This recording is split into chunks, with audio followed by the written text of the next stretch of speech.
Hi, it's HardReset and today I'll show you how to make your laptop faster on ASUS VIVOBOOK PRO.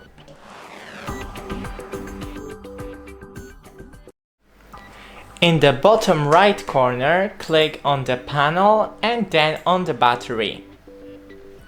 Now power mode, change to best power efficiency. Then screen sleep and hibernate timeouts, lower this, all of this timers, so 5 minutes is optimum. Energy saver, disable it. And then close it and on the bottom bar, right click on it and click Task Manager.